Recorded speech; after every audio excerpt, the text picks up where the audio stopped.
I'm afraid that punctuality is not what it was, Ned. It seems so, Arthur. Would you bring me another... Another vodka martini, madam? Certainly.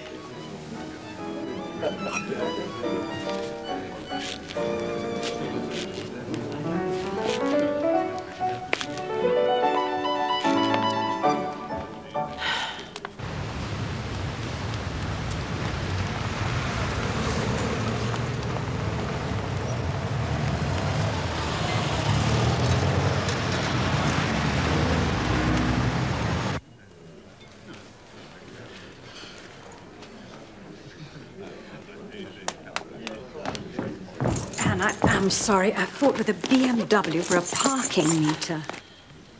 I didn't think you were coming. I was about to leave. Don't be ridiculous. Of course I was coming. I wanted to leave early, but I couldn't get away. And today of all days, I really am sorry. Yes, to sit here alone as if I'm not devastated enough. No, I apologize. The phone kept ringing. I just couldn't get away. Now, tell me everything. How are you? Shattered. It's been 6 weeks and I'm still in a state of shock. I think it was more of a shock to me than it was to you. I didn't know he was ill. He wasn't ill, dear. He simply expired. Well, he certainly couldn't have been healthy. Well, of course, we know that now. What didn't you suspect? Hadn't he complained of pain, headaches, lack of energy? As far as lack of energy goes, I would have thought you the better judge. In that case, I'd say he'd have lasted until 100. Were you ever unfaithful? How could I possibly be unfaithful? Oh, very well, then were you ever intimate with other men? When? Oh, when you knew Ian. I've known him 18 years. Well, during that time. The answer is yes. Rarely, but yes. Did Ian know? Yes. You told him outright? Not outright, no, but he wouldn't have minded. He would have, you know. Perhaps, but Ian wouldn't have expected it. In any case, he never asked me. We never discussed it. Not after the first year, anyway. Why do you ask? I don't know. I suppose I just wanted to tidy up the ends. Anne, I'm so terribly sorry. I know you have your family, and is there anything I can do? No.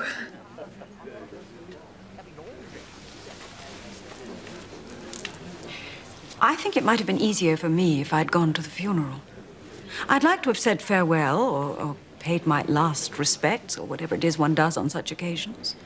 Oh, it's as convention, dear, formality. Perhaps, but now we're talking about it, I might as well tell you. I felt very cheated at being left out. Debbie, dear, I didn't think it wise. There might have been questions, and I was in no fit state to answer them. Oh, they were the usual collection of maiden aunts with their sharp noses and inquisitive natures and wagging tongues. Oh, they'd have had a field day with the two of us sobbing over the grave. And how was I to explain you to Eric and Sue? They had no idea their father was unconventional. There must have been people there from the office, strangers the family didn't know. Oh, certainly there were, but none of them displayed the grief you might have shown. Was it a large funeral? Yes. Was it a terrible ordeal? Do you mind talking about it? It was an ordeal. How did Ian die? At home. He rose early, as usual, showered, breakfasted. I heard him pile the dishes in the sink for me. That was his routine. I didn't hear the front door slam. I thought it was uncommonly considerate, but it didn't strike me as being unduly odd. So I turned over and went back to sleep. I found him in the hallway. He was clutching an airmail letter from a cousin in South Africa, a circular from the AA, and a gas bill. Mind you, these days gas bills are enough to give anybody a heart attack. Was he completely dead, or did he die in the ambulance? He was completely dead. I wonder if I should sue British Gas. Oh, I think you're marvelous. You're taking it so well. One tries. Ah, Arthur! You've forgotten us. The usual here, please. Certainly, madam. I think he was becoming absent-minded. Who, Arthur? He was absent-minded when he was born. Not the waiter, Ian. He was becoming absent-minded, forgetful. Didn't you notice? I wouldn't have said forgetful exactly. He was sometimes vague. Well, doesn't that amount to the same thing? I suppose so. And something else. He was becoming vain. How? He was coloring his hair. Oh, dear. And another thing, he was always on diets, but of course you knew that. Oh, yes, but he was hopeless. He used to say, I only have one meal a day. I can't understand why I don't lose weight. I said, yes, it starts at 8 in the morning and it finishes at 8 at night.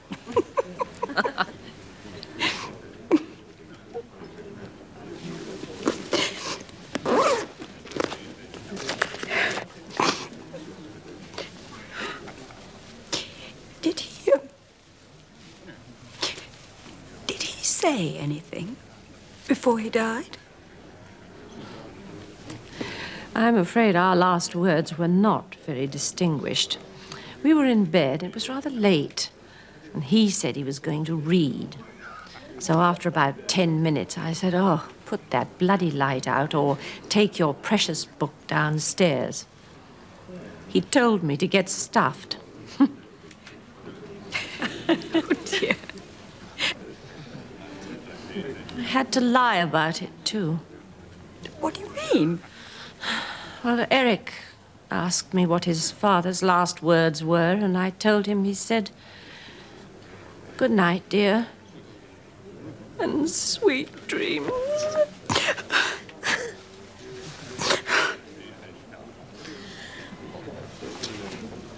Did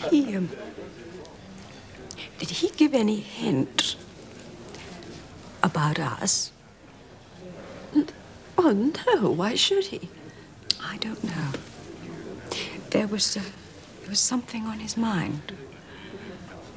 Something was troubling him. He'd become distant.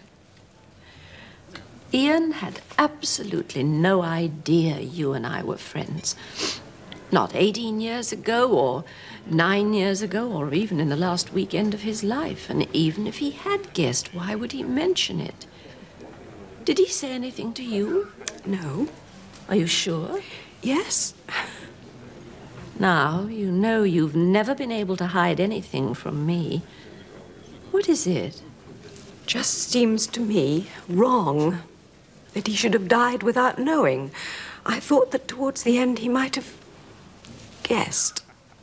Guessed? Wrong? What do you mean? Just wrong. Oh, nonsense. I don't mean to sound cold and calculating, but I would have said that Ian's death provided the perfect end. I don't see it that way at all. Just seems to me to be terribly sad and wrong. I can't help feeling, well, remorse. Remorse? Really, Debbie, what an odd notion. Oh, there's too much of the moralist about you. It comes from living in the suburbs. But we cheated him, Anne, and I felt that towards the end he ought to have known. It was I who was cheated, dear. Now, don't forget that. I don't forget. But I'd always hoped there would come a time when the three of us would meet and we could tell Ian the truth. The truth? What an amazing idea. 3 octogenarians beating their breasts and gumming away about long-ago infidelities. How revolting. I always hoped it would happen. Now it's gone. I can never explain. Explain what? It was Ian who owed me an explanation. But what would it have achieved? I don't know.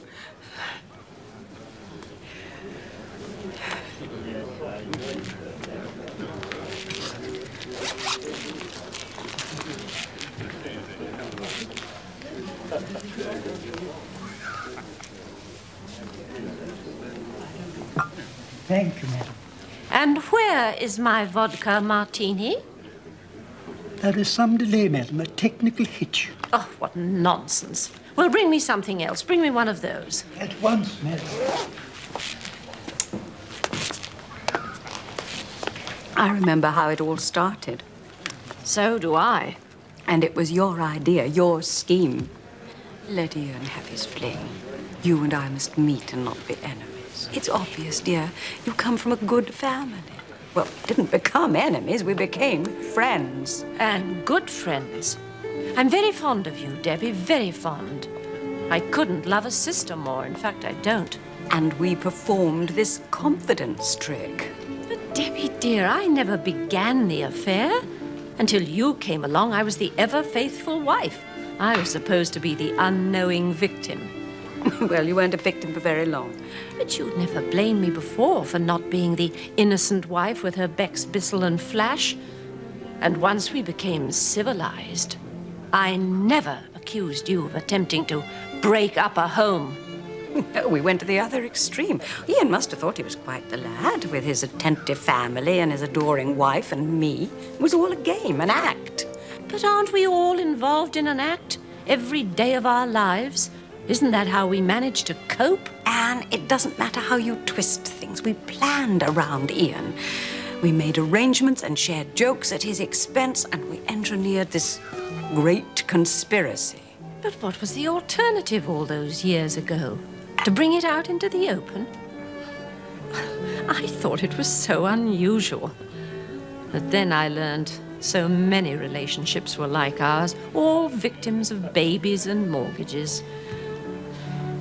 But to tear the structure down, all that upheaval, the demolition, it was simpler to stray. The fact is, we dangled him like a puppet for 18 years. I was very fond of Ian, of course I was. I suppose when I first met him, I loved him. He was gullible, naive, uncommunicative, and rather moody. Anne, he was your husband. Debbie, he was your lover.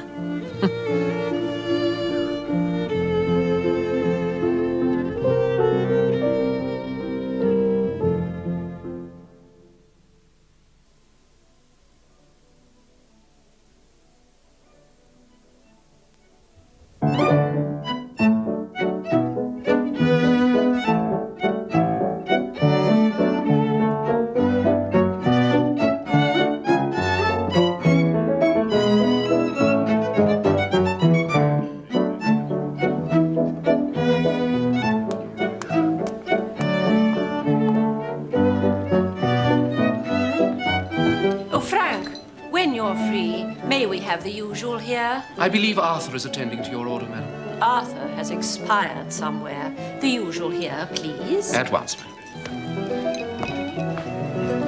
He was a decent man. He was good to me, and I didn't have the courage to be honest with him. Oh, nonsense. Of course you were honest. We both were. We simply omitted to supply him with every detail of every day. No, it was worse than that. What do you mean, worse? Do you remember Hadrian's Wall? I do. We took off for the whole week. So we did. Oh, it was splendid. I told him I was going on a computer course, and you said you were going to spend the week with your sister. Yes?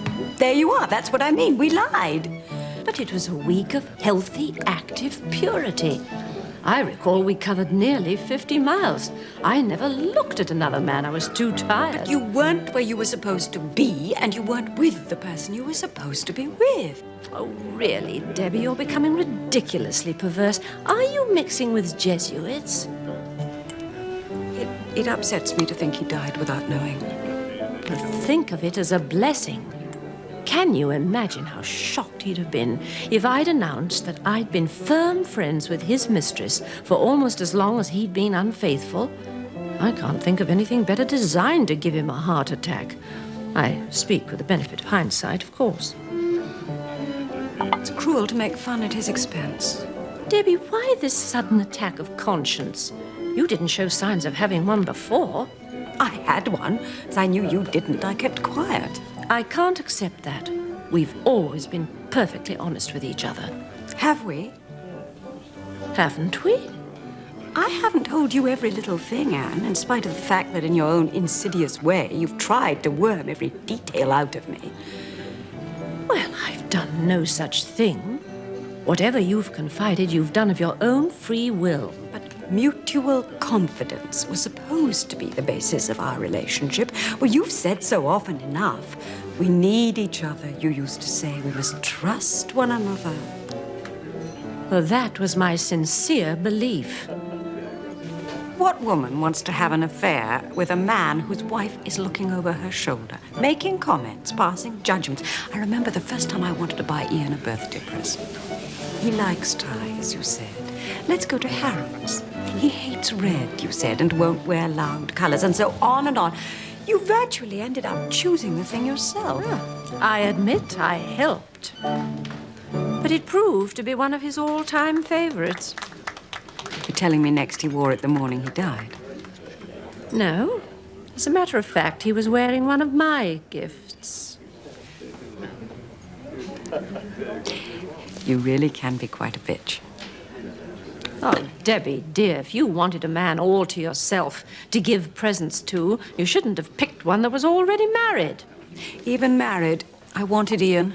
And you got him, dear, for 18 years. I got 5% of him at infrequent intervals. Oh, think yourself fortunate. That still represents a considerable compromise on my part.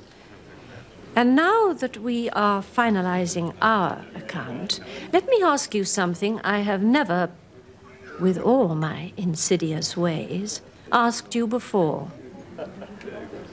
Why did you settle for so little? So little? Yes, I've often wondered. You're a very attractive woman. Why wait all those years for a man who quite obviously isn't going to do justice by you? I never thought of it as so little, and I wasn't waiting for anything. Oh, come on now. No relationship lasts without the partners making plans, and if you don't make plans, it goes out of the window. It withers. It dies. Ours didn't. Exactly.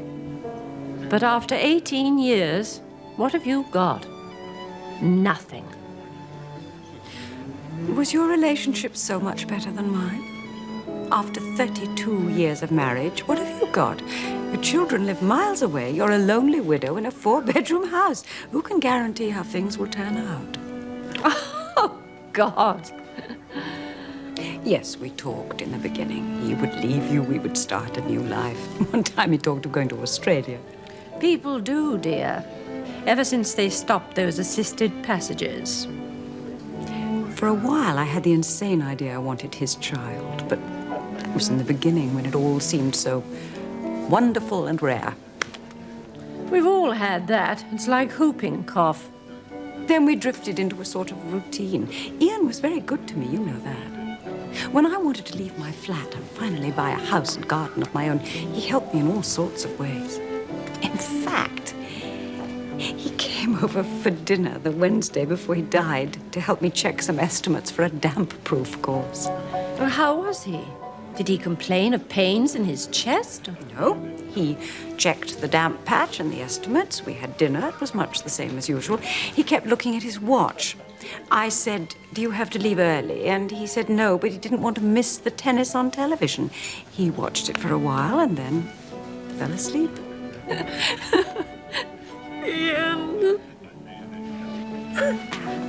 I'm so sorry. I'm so sorry.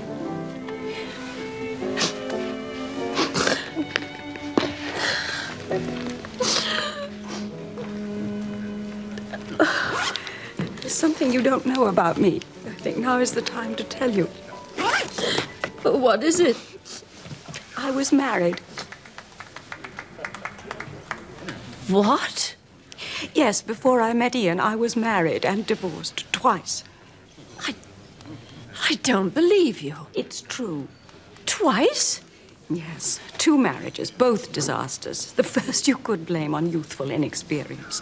He couldn't pour the milk on his cornflakes without first checking with his mother. The second one had an oil fetish. What? Oil on his cornflakes? Not on his cornflakes, on me. You're making this up. He couldn't do it without the ritual, without the oil. The neighbors always knew when we had sex. I smelled like a fish shop. Well, why have you never told me any of this before? Ian's never been dead before.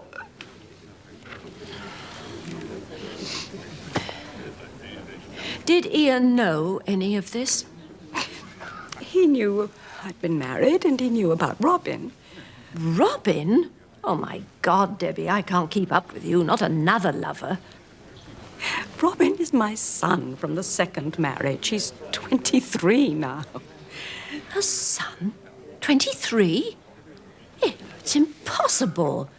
Why wasn't I told? But where have you been hiding him? I haven't been hiding him. He's got a life of his own. He's in the army, a second lieutenant. I told myself I wanted Ian permanently. Truth was, I couldn't cope with a man on a permanent basis, even Ian. It took a long time for me to admit to myself that I was relieved he wasn't free. Well, of course, you say that now. But I believe if you could have married him, you would have. You believe what you want to believe. And if he'd wanted you that badly, he'd have left. I didn't keep him a prisoner. He was an emotional prisoner. Oh, goodness, what's that supposed to mean? Means you played the helpless or adoring wife, whichever suited the occasion. You allowed him a long rope, but you kept a firm hold on the end. When he went out too far, you yanked hard.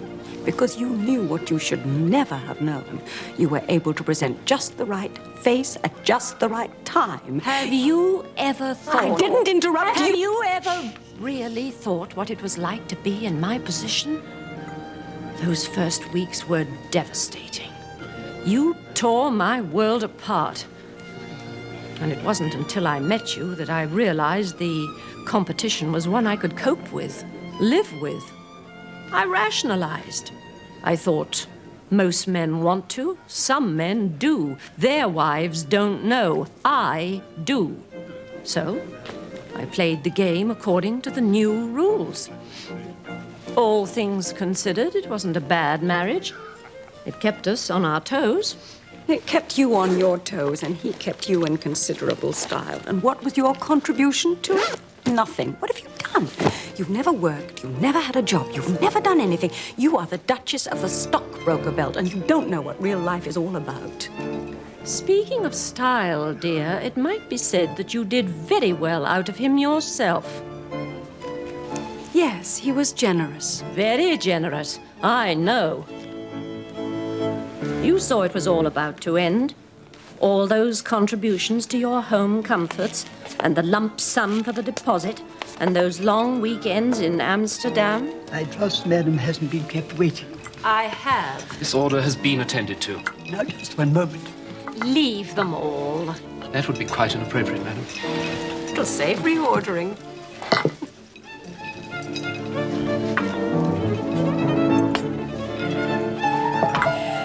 I want to see you in the kitchen. You have been in this hotel for 62 years, too long.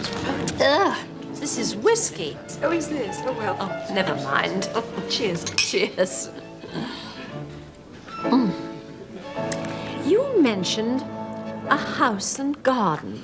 Yes? But that's impossible. Why? Because you live in a flat, dear, on the 6th floor. How do you know? Well, Ian was not good at keeping secrets. He funneled some rather tidy sums out of his business account. And I discovered he was buying a flat. How did you find out? I had John employ someone to follow Ian. Well, you might have had Ian followed and he might have bought a 6th-floor flat, but it wasn't for me. Oh, don't be difficult, Debbie. We employed a private inquiry agent. Besides, that's what the money was for. What money? Oh, for the deposit on the flat, I presume. Didn't need Ian's money. Disruption of communication, madam. My apologies. Is service to be resumed? At once, madam. Thank you, madam. Thank you, madam. Thank you, Arthur.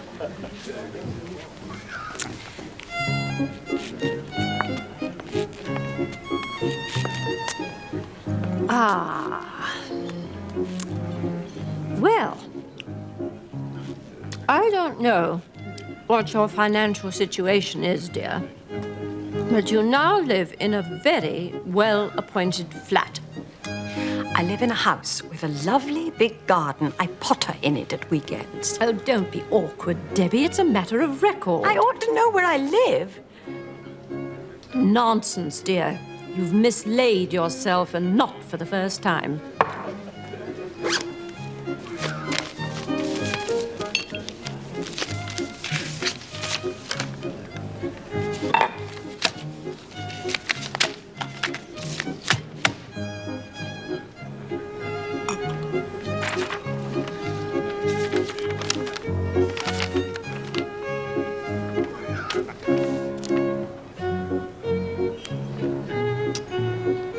Inquiry agent said it was a woman on her own. So I put two and two together. What was this business about Holland? Holland? Who lives there? You mentioned long weekends in Holland, in Amsterdam. I haven't been in Amsterdam in 6 or 7 years. But you must have been. Ian went there regularly every 3 or 4 weeks. Not with me. Oh, of course it was you. It must have been you. I have a reputation for being disorganized. I always know the name of the country I'm in. Oh, I'm becoming terribly confused.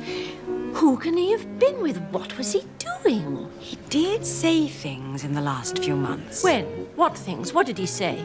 Kept dropping hints about leaving, but we'd been through it all before. I didn't take much notice anyway. We never actually discussed it. You never discussed it?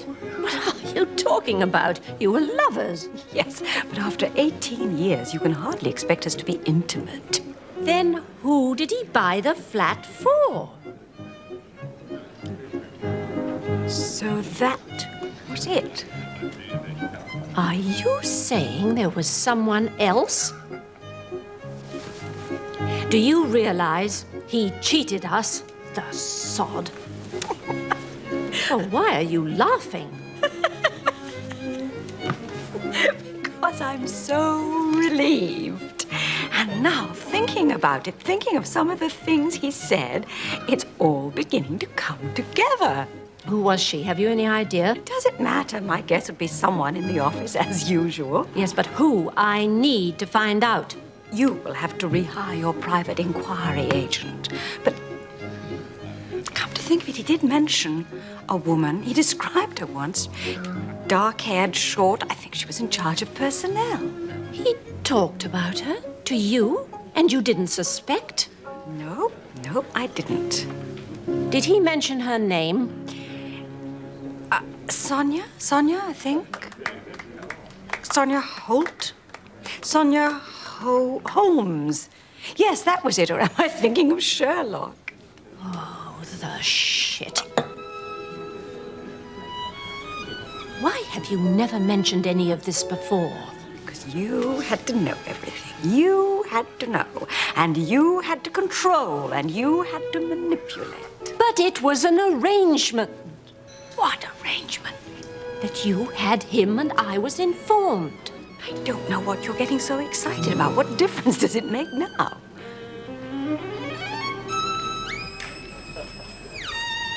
My God. What? Someone at the office. What? Didn't you recognize her? Well, who? Where? At the funeral. She must have been at the funeral. Think. Well, I'm trying. But describe her again. I can't describe her. I never met her. My God. She was at the funeral. Of course she was. And I wasn't.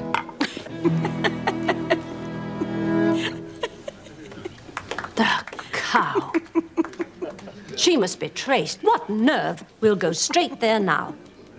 Where? The cemetery? Debbie, don't be flippant. Ian's office.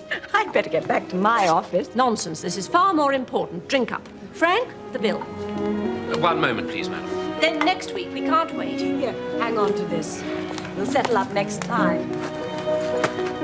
There'll probably be 3 of us.